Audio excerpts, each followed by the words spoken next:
I thought my husband was planning a romantic anniversary, but his true gift was the key to a safe deposit box holding my stolen identity. He had no idea I was about to turn his calculated scheme against him. The soft glow of the candlelight danced across my husband Mark's face, catching the hopeful glint in his eyes. For the first time in a long time, he looked like the man I'd fallen in love with. We were at Aveline, the restaurant where he'd proposed, a place reserved for our most special occasions. And tonight was our 5th wedding anniversary. The air was thick with the scent of truffle oil and old promises, and for a moment, I let myself believe everything was perfect. I'd spent the last year feeling a growing distance between us, a quiet chill that had nothing to do with the weather. Mark's startup had failed again, and my career in finance had soared. The imbalance had created a tension, a brittleness in our interactions that I was desperately hoping tonight could mend. "Happy anniversary, my love," I said, sliding a slim, elegant box across the white linen tablecloth.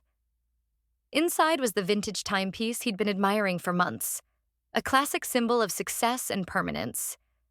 I'd cashed in a significant portion of my bonus to get it, wanting to give him a piece of the victory I felt he was missing.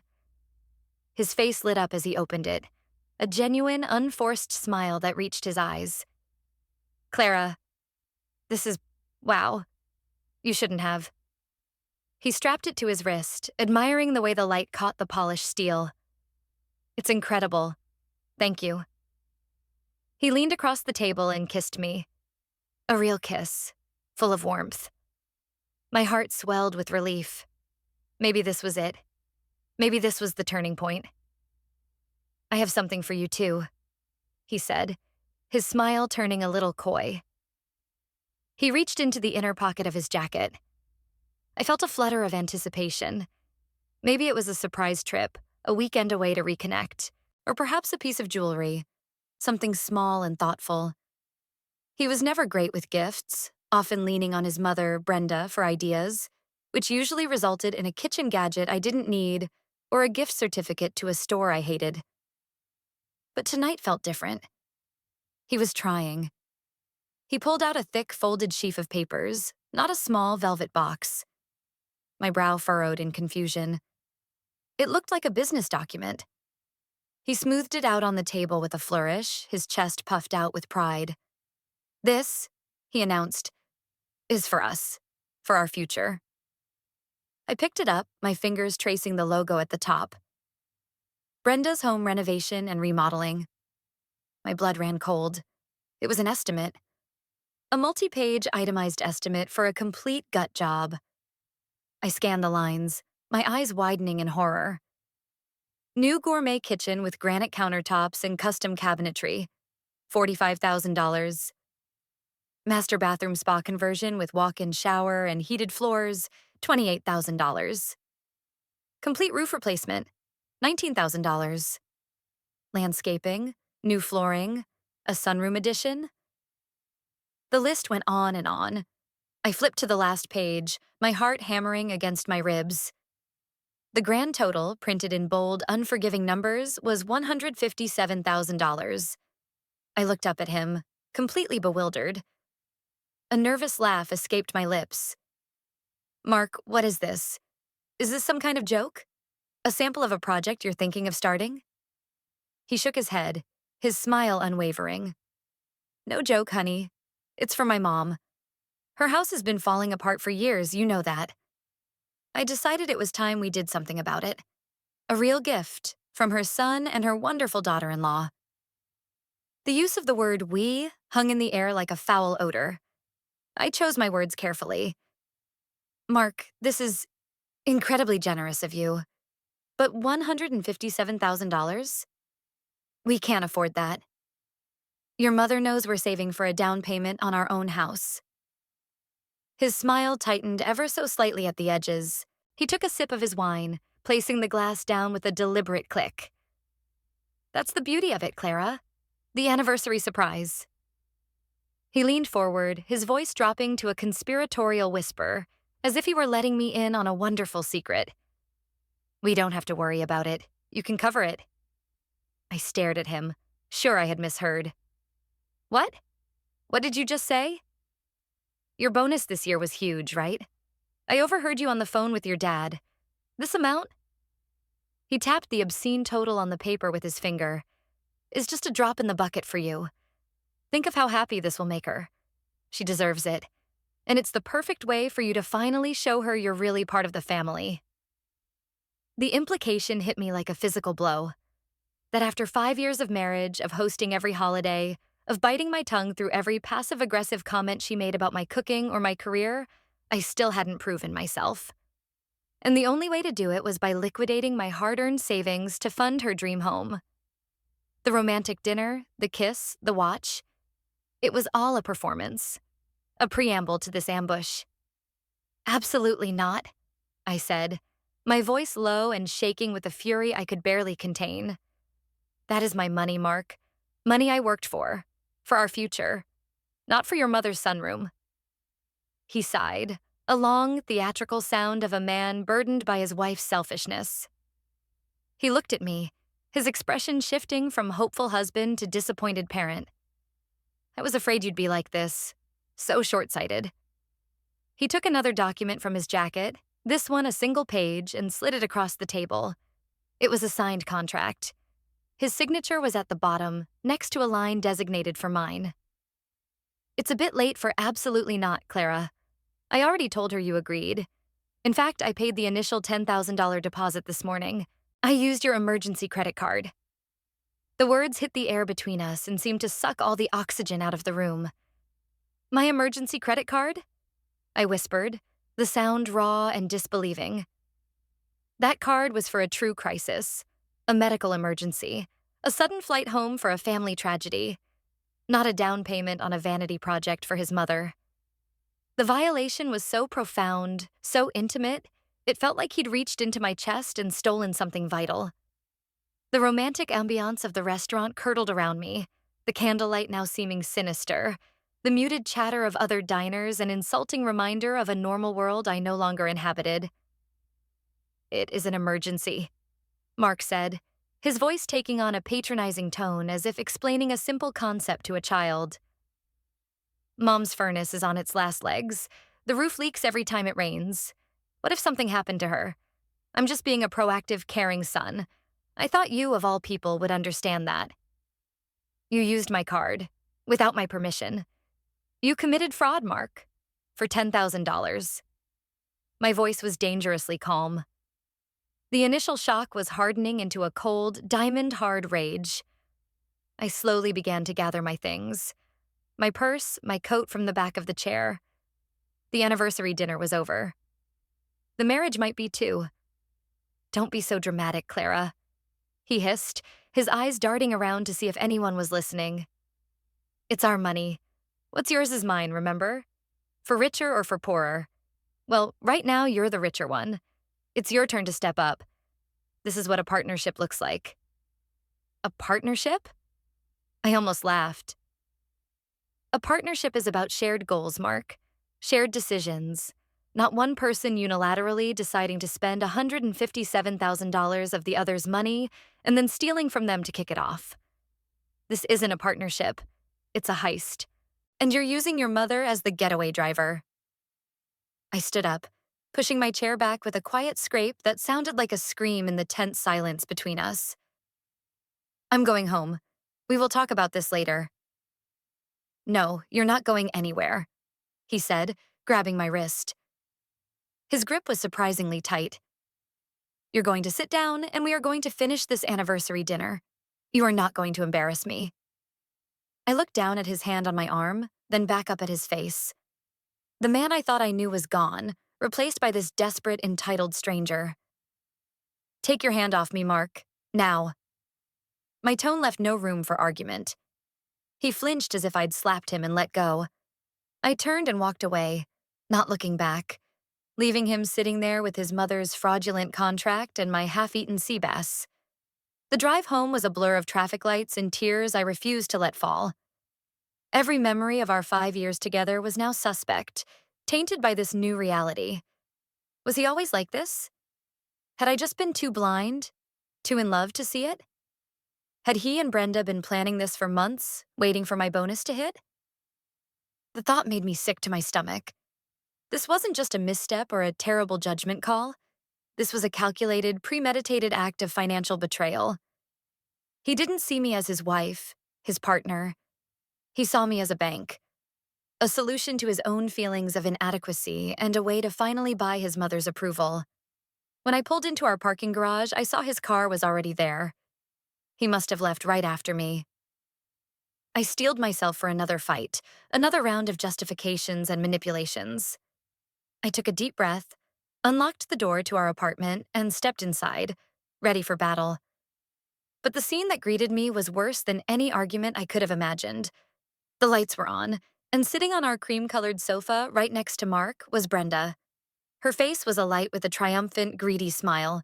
Spread out on our coffee table were not just the renovation estimates, but a dozen different material samples. Marble tiles, wood flooring swatches, and a thick binder of paint chips. She looked up as I entered, her eyes sparkling. "Oh, Clara, there you are. Perfect timing," she chirped, holding up 2 squares of beige paint as if there were no crisis, no betrayal, no $10,000 hole in my finances. "We were just trying to decide on the color for my new kitchen cabinets. Do you prefer Swiss coffee or antique white? Mark says since you're paying, you should get the final say." For a moment, I was completely frozen in the doorway, my keys still clutched in my hand. The sheer audacity of it was breathtaking. It was like walking into your own home to find burglars not only stealing your possessions, but actively redecorating while they did it. Brenda was beaming, holding up the paint chips with an air of regal entitlement, while Mark sat beside her, a look of smug satisfaction on his face. He'd known this would be my reaction. He hadn't just come home. He'd called for reinforcements. He'd brought his mother into our home, into our fight, to form a united front against me. "What are you doing here, Brenda?" I asked, my voice flat and devoid of any warmth. I didn't even look at the paint chips. My gaze was locked on Mark, who refused to meet my eyes, instead busying himself by pretending to examine a flooring sample. Brenda's smile faltered for a fraction of a second, her good humor pricked by my tone. "Well, what a greeting," she said, her voice dripping with mock offense. "Mark called me. He was so excited, he couldn't wait to start planning. He told me about your incredibly generous anniversary gift. It brought tears to my eyes, Clara. Truly, after all these years, to know you think of me as a real mother." Her voice wavered with practiced emotion. It was a masterful performance. "It wasn't a gift," I said, walking further into the room and dropping my purse on the console table with a thud. "It was a demand, and it's one I have no intention of meeting." Mark finally looked up, his expression hardening. "Clara, don't start this again. We discussed it." "No, you announced it." I corrected him sharply. "You stole my credit card information and made a unilateral decision about my money. There was no discussion." Brenda gasped, placing a hand over her heart. "Stole? Clara, what a horrible thing to say. Mark explained everything. It's from your joint account, an investment in the family." "There is no joint account with that credit card, Brenda. It is mine alone. And this isn't an investment. It's extortion." I could feel my control slipping. They were twisting my words, rewriting reality right in front of me. They were a team, and I was the opposition. "Now you listen here," Brenda said, her voice losing its sugary sweetness and taking on the steely edge I knew all too well. She stood up, a short, formidable woman who seemed to triple in size when she was angry. "My son has been working himself to the bone for years, trying to make you happy, trying to give you the life you want. He's had some bad luck, that's all. And now that you're the one with a little bit of success, you want to hoard it all for yourself? You're his wife. It's your duty to support him. And supporting him means supporting his family. Me." The sheer, unadulterated entitlement left me speechless. She actually believed this. In her mind, my income wasn't mine. It was a family resource pool that she and her son had the right to dip into whenever they pleased. "My duty is to my husband and our marriage, Brenda. Not to your new granite countertops," I shot back. "And this scheme, is destroying our marriage. I looked at Mark, pleading with my eyes. Tell her, Mark. Tell her this is insane. Tell her you made a mistake. Mark stood up and walked over to stand beside his mother, physically creating his alliance. He placed a comforting arm around her shoulders. The only mistake I made was thinking you'd be happy to help, he said, his voice cold. Mom is right. You've changed, Clara. Ever since you got that big promotion, you look down on us. You think you're better than me, better than my family. This was supposed to be a gesture of unity, a way to bridge that gap, but you're too selfish to see it. The gaslighting was so intense it made the room spin. They were painting me as the villain, the cold-hearted career woman who wouldn't help her ailing mother-in-law. It was a trap, and I had walked right into it. I knew then that arguing was pointless. They would never see my perspective. They existed in a shared delusion where my assets were theirs for the taking. Fine, I said, a sudden chilling clarity cutting through my anger. You want to talk about finances? Let's talk about finances.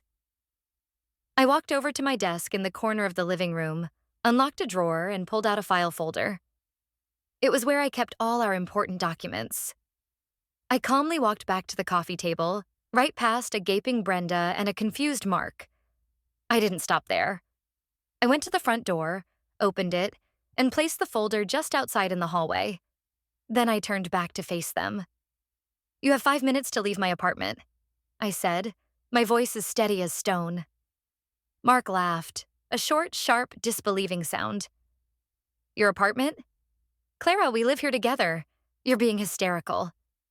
No, Mark, I said, pulling my phone from my pocket. You live here. The apartment is in my name. The lease, the utilities, everything. Because my credit was better when we moved in, remember? Legally, you are a guest, and your mother is a guest of a guest. Your 5 minutes started a minute ago. Brenda scoffed. You wouldn't dare. Where would he go?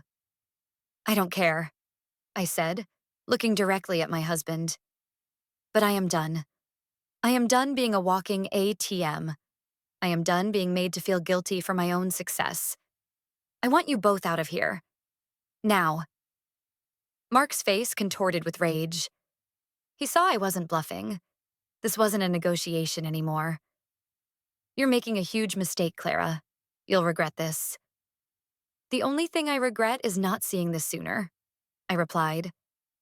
He grabbed his jacket, his movements jerky with anger, and ushered his mother, who was now muttering about my shocking disrespect, towards the door. He paused on the threshold, turning to give me one last venomous look. Fine. You want to play it this way? You want to be alone with all your precious money? He reached into his pocket and threw something onto the floor at my feet. It was a single, small key. Don't bother calling me. My lawyer will be in touch. He slammed the door, leaving me in the sudden, deafening silence of my apartment. I looked down at the key on the floor. It wasn't a key to our apartment. It was small and brass, clearly a key to a safe deposit box. My mind raced. We didn't have a safe deposit box. As I bent down to pick it up, my phone buzzed with a text notification from a number I didn't recognize. I opened it. It was a single photo. My blood turned to ice. It was a picture of my passport, my birth certificate, and my social security card, all laid out neatly on a dark velvet cloth inside what was clearly a safe deposit box. The message underneath read, Now we can discuss the renovation like civilized adults. You'll be hearing from me. The world tilted on its axis. I stared at the photo on my phone, then at the brass key in my hand, my mind struggling to connect the two. He had my life. Not just the symbols of it, but the actual documents that proved my existence, my citizenship, my identity. When had he taken them? I kept them in a fireproof lockbox in the back of my closet. He must have gone in there, picked the lock, or found the spare key I'd hidden and taken them. For how long? Weeks? Months? This wasn't a spontaneous act of retaliation for me kicking him out. This was a plan, a contingency, a meticulously prepared piece of blackmail he had ready to deploy the moment I refused to comply. The silence of the apartment was no longer a comfort. It was menacing. Every shadow seemed to hold a new threat. Every creak of the building a new betrayal. My home, my sanctuary, now felt like a cage he still held the key to. The smugness of the text message. "Now we can discuss the renovation like civilized adults," echoed in my head. He thought he had me. He believed that by holding my identity hostage, he could force me to drain my accounts and pour my life's work into his mother's gaudy dream kitchen. The sheer, calculated cruelty of it was suffocating. This was a man I had shared a bed with, a man I had promised to love and trust. And he had been plotting to control me, to break me all along. My first instinct was to call the police, to report the theft of my documents, to report the extortion. But I stopped myself. What would I say? My husband took my passport? They would call it a domestic dispute, tell me to work it out with him, to hire a lawyer. They wouldn't see the sinister intent behind it, the web of coercion he was weaving. Mark was clever. He would play the part of the concerned husband, worried about his hysterical wife. He would claim he was just keeping them safe for me. No, involving the authorities now would be a mistake. He would just escalate. I had to think. I had to be smarter than him. I sank onto the sofa, the same sofa where Brenda had been gleefully picking out paint colors just minutes before. The samples were still scattered on the coffee table, a grotesque monument to their greed. I swept them all into the trash with a single, furious motion. I needed a clear head. I picked up the small brass key. There had to be a bank name, a box number, something. I examined it under a lamp. On one side, there was a stamped number, 482. On the other, the faint stylized eagle logo of Sterling National Bank. There was a branch just 6 blocks from my apartment. A new plan began to form, cold and sharp in my mind. He thought he was in control because he had the box, but I had the key. He was arrogant. He assumed I would be a damsel in distress, panicking and calling him, ready to beg and bargain. He underestimated me. He always had. He saw my success as a fluke, a resource to be tapped, not something I had earned through intelligence and relentless hard work. That was his fatal mistake. The next morning, I didn't go to work. I called in, claiming a sudden family emergency, which wasn't entirely a lie. I spent hours online, researching Sterling National Bank's policies on safe deposit boxes, reading through legal forums about marital assets and stolen documents. Then I made some calls.